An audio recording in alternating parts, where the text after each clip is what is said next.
বৰ্তমান সাম্প্ৰতিক পৰিস্থিতিৰ ওপৰত লক্ষ্য ৰাখি আমি তিতাবৰ বুঢ়ামুঠি জামাতৰ যুৱকসকলৰ দ্বাৰা গঠিত সামাজিক স্বেচ্ছাসেৱী অনুষ্ঠান যুৱ আঞ্জুমানে আজি আমি সংবাদমেল আয়োজন কৰিছোঁ আৰু আপোনালোকে আমাৰ নিমন্ত্ৰণ ৰক্ষা কৰি আজি এই সংবাদমেলত উপস্থিত হোৱাৰ বাবে আমি আপোনালোকক ধন্যবাদ জ্ঞাপন কৰিছোঁ। আজি আমি সংবাদমেল আয়োজন কৰাৰ প্ৰথম কথাটোৱে হৈছে যে হিমন্ত বিশ্ব শৰ্মাৰ নেতৃত্বাধীন চৰকাৰখনে যি অবৈধ বেদখলকাৰী উচ্ছেদ অভিযান আৰম্ভ কৰিছে বা চলাই আছে তাক আমি পূৰ্ণ সমৰ্থন জনাইছোঁ। চৰকাৰী ভূমি যোন আছে তেওঁক উচ্ছেদ কৰক, তাত আমাৰ ক'বলগীয়া একো নাই। চৰকাৰ প্ৰশাসনৰ এই পদক্ষেপত আমি খিলঞ্জীয়া মুছলমান হিচাপে অসমীয়া মুছলমান হিচাপে আমি সমৰ্থন জনাইছোঁ আৰু পৰৱৰ্তী সময়ত অনাগত দিনতো আমি তেওঁলোকক সমৰ্থন জনাই যাম। এতিয়া আহিলে বিদেশী কথা। 1971 চনৰ 24 মাৰ্চৰ পিছত অহা সেই হিন্দুৱে হওক বা মুছলমানে হওক প্ৰতিজনে অসম ত্যাগ কৰিব লাগিব, সেয়া আমাৰ যুৱ আঞ্জুমানৰ স্পষ্ট কথা। তিতাবৰৰ লগতে অসমৰ বিভিন্ন প্ৰান্তত যদি বিদেশী আছে চৰকাৰে প্ৰশাসনে সেইখিনি চিনাক্ত কৰি বাংলাদেশলৈ খেদি পঠিয়াওক। চৰকাৰ প্ৰশাসনক এই কাৰ্যক আমি যুৱ আঞ্জুমানৰ প্ৰতিগৰাকী সদস্যই আমি সমৰ্থন জনাম বা সহায় সহযোগিতা আগবঢ়াম। কা আন্দোলনৰ সময়ত যুৱ আন্দোলনৰ যি স্থিতি আছিল আজিও আমি একে স্থিতিতে আমি অটল আছোঁ। 1971 চনৰ 24 মাৰ্চৰ পিছত অহা সকলো বিদেশী সেই হিন্দুৱে হওক বা মুছলমানেই হওক তেওঁলোকে অসম ত্যাগ কৰিব লাগিব, তেওঁলোকে ভাৰতবৰ্ষ ত্যাগ কৰিবই লাগিব। 6 জনগোষ্ঠীৰ জনজাতিকৰণ হ'ব লাগে, সেইটো আমাৰ দাবী। অসমত ILP ইনাৰ লাইন পাৰ্মিটৰ ব্যৱস্থা হ'ব লাগে, সেইটো আমাৰ দাবী। অসম চুক্তিৰ 6 নং দফা কাৰ্যকৰী হ'ব লাগে আৰু কাখন চিটিজেনশ্বিপ এমেণ্ডমেণ্ট এক্ট এই কাখন অসমত প্ৰযোজ্য হ'ব নালাগে, এইটো আমাৰ হিমন্ত বিশ্ব শৰ্মা ডাঙৰীয়ালৈ বিনম্ৰ অনুৰোধ তথা দাবী। কাখন যদি উত্তৰ পূৰ্বাঞ্চলৰ অন্যান্য ৰাজ্যসমূহলৈ বেয়া হয়, অসমৰ 6 শিডিউলৰ জিলাসমূহৰ কাৰণে বেয়া হয়, তেনেহ'লে অসমৰ অন্যান্য জিলাসমূহৰ কাৰণেও কাখন বেয়া। কাখনে আমাৰ ভৱিষ্যতলৈ অশনি সংকেত কঢ়িয়াই আনিব আৰু আমাৰ ভাষা সাহিত্য সংস্কৃতি হয়তো পৰিৱৰ্তন হ'ব পাৰে। তেনে ক্ষেত্ৰত আমি কাখনক বিৰোধিতা অতীততো কৰিছিলোঁ, বৰ্তমানো কৰিছোঁ আৰু ভৱিষ্যতেও কৰি যাম। এতিয়া বৰ্তমানৰ সাম্প্ৰতিক যি সময় আৰু যি পৰিস্থিতি, এই সাম্প্ৰতিক সময়ত মাননীয় মুখ্যমন্ত্ৰী হিমন্ত বিশ্ব শৰ্মা ডাঙৰীয়াই যি সাহসী পদক্ষেপ লৈছে উচ্ছেদৰ, সেই উচ্ছেদক আমি সমৰ্থন জনাইছোঁ, 100% সমৰ্থন জনাইছোঁ। এই উচ্ছেদ আমি দেখিছোঁ উৰিয়ামঘাট, মেৰাপানী, আমাৰ কাষতে লাগি থকা তিতাবৰৰ কাষতে লাগি থকা মেৰাপানীত ফৰেষ্টলেণ্ডত হৈছে আৰু এই উচ্ছেদটো লেহেমীয়া হৈছে। এই উচ্ছেদটো আৰু খৰতকীয়া হ'ব লাগে আৰু এই উচ্ছেদৰ লেহেমীয়া যদি হয় তেনেহ'লে একাংশ সন্দেহজনক ব্যক্তিয়ে হাইকোৰ্টৰ সুবিধা লৈ এই উচ্ছেদটো ষ্টে কৰাবলৈ পাৰে। গতিকে উচ্ছেদ ক্ষীপ্ৰগতিত হ'ব লাগে আৰু উচ্ছেদৰ লক্ষ্য কেৱল মাত্ৰ 26ৰ নিৰ্বাচনৰ দিউনা পাৰ হ'বৰ কাৰণে হ'ব নালাগে।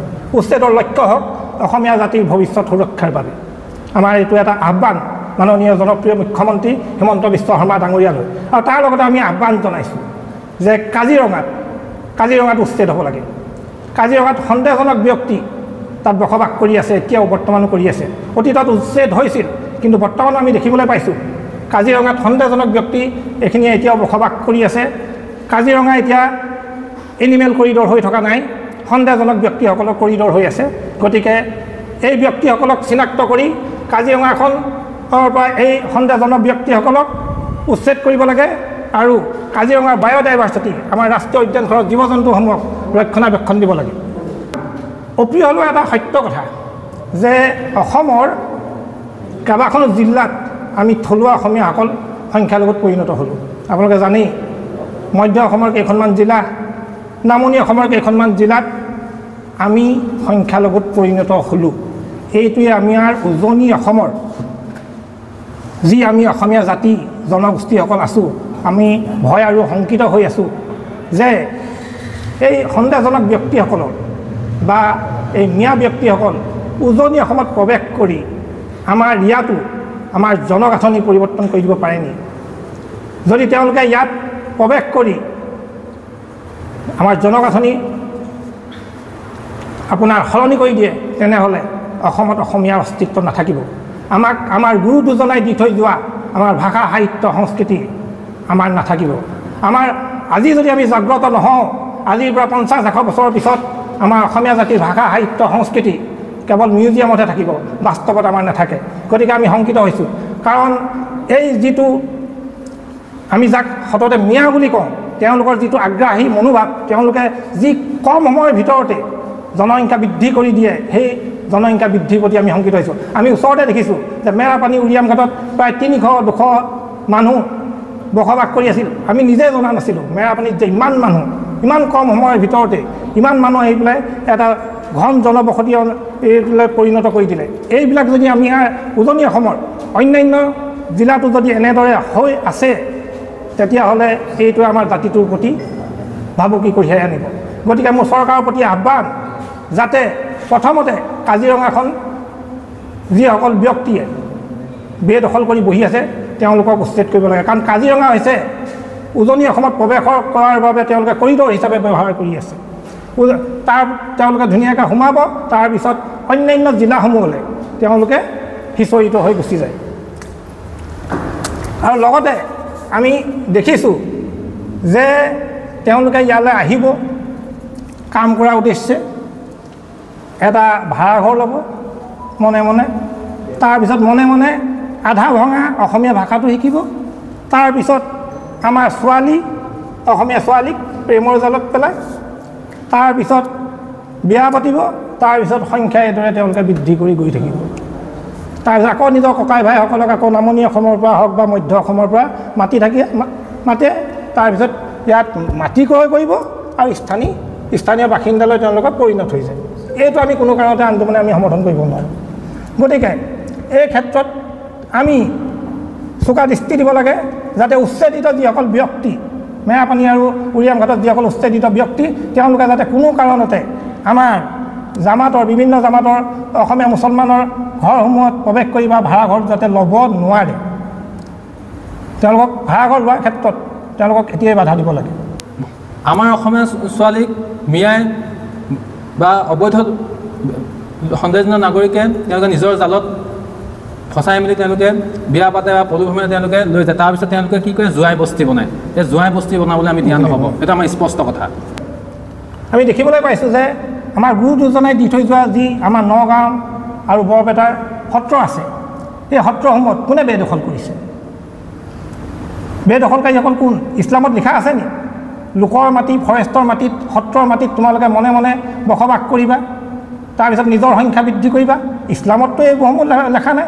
ইছলামততো স্পষ্টভাৱে লিখা আছে, আনৰ মাটি তুমি 1 ইঞ্চিও ব্যৱহাৰ নকৰিবা। আনৰ মাটি যদি তুমি 1 ইঞ্চিও ব্যৱহাৰ কৰা, তেনেহ'লে তোমাৰ এইটো গুনাহ হ'ব, তোমাৰ পাপ। গতিকে এনে পাপৰ পৰা আপোনালোক আঁতৰি থাকক, এনে গুনাহৰ কাম কৰিব নালাগে। যিহেতু উজনি অসমত আমি শান্তি সম্প্ৰীতিৰে সাতামপুৰুষীয়া ঐক্যৰে আমি বসবাস কৰি আছোঁ, এই শান্তি সম্প্ৰীতিত যাতে কোনো দুষ্ট চক্ৰই ব্যাঘাত জন্মাব নোৱাৰে, তাৰ প্ৰতি আমি সদায় সজাগ আৰু সচেতন হৈ থাকিম। আৰু আমাৰ চৰকাৰৰ প্ৰতি আহ্বান আছে যে আমি আমাৰ উজনি অসমত আমাৰ যিসমূহ সেউজীয়া শাক পাচলিৰ ক্ষেত্ৰত আমি মধ্য অসম, নামনি অসম বা কি আছিলে খাৰুপেটীয়াৰ ওপৰত আমি নিৰ্ভৰ হৈ থাকোঁ। গতিকে হিমন্ত বিশ্ব শৰ্মা ডাঙৰীয়ালৈ আমাৰ অনুৰোধ, তেওঁ আমাৰ উজনি অসমত এই সেউজীয়া শাক পাচলি উৎপাদনৰ ক্ষেত্ৰত বহুমুখী প্ৰকল্প গ্ৰহণ কৰক আৰু আমাৰ যুৱকসকলক এই ক্ষেত্ৰত আগবাঢ়ি যাবৰ বাবে আমি আহ্বান জনাইছোঁ। আৰু তাৰ লগতে আমি মিয়াসমূহ কেনেদৰে আমাৰ উজনি অসমত প্ৰৱেশ কৰে, তেওঁলোকে গৃহ নিৰ্মাণৰ বাবে লেবাৰ হিচাপে আহে, পথ নিৰ্মাণৰ কাৰণে আহে, ইটা ভাটাত আহে। গতিকে আমি চৰকাৰলৈ আহ্বান জনাইছোঁ, উজনি অসমত যুৱকসমূহক স্কিল লেবাৰলৈ পৰিণত কৰিবলৈ প্ৰশিক্ষণৰ ব্যৱস্থা কৰক। আমাৰ উজনি অসমৰ যুৱকসমূহে হায়দৰাবাদ, বেংগলোৰত গৈ চিকিউৰিটি গাৰ্ড কৰি আছেগৈ। তেওঁলোকে যাতে তাত চিকিউৰিটি গাৰ্ড কৰিবলৈ যোৱাতকৈ আমাৰ ইয়াত যদি স্কিলফুল লেবাৰ হয়, তেতিয়া আমি আমাৰ গৃহ নিৰ্মাণৰ ক্ষেত্ৰত হওক, টাইলছৰ কামৰ ক্ষেত্ৰত হওক, পেইণ্ট কৰাৰ কামৰ ক্ষেত্ৰত হওক বা অন্যান্য মিস্ত্ৰীৰ ক্ষেত্ৰত হওক, এইসমূহৰ ক্ষেত্ৰত আমি মিয়াৰ ওপৰত নিৰ্ভৰশীল হৈ থাকিব নালাগে। আমাৰ থলুৱা যুৱকসকলে যদি এই কামসমূহ শিকে, প্ৰশিক্ষণ লয়, নিজকে স্কিল লেবাৰলৈ পৰিণত কৰে, তেতিয়া মই ভাবিছোঁ এইটোৰ পৰা আমি যিটো আমাৰ লেবাৰ সমস্যাত আমি ভুগি আছোঁ উজনি অসম, এই সমস্যাৰ পৰা আমি পৰিত্ৰাণ পাম। আৰু এইটো কথা স্পষ্ট যে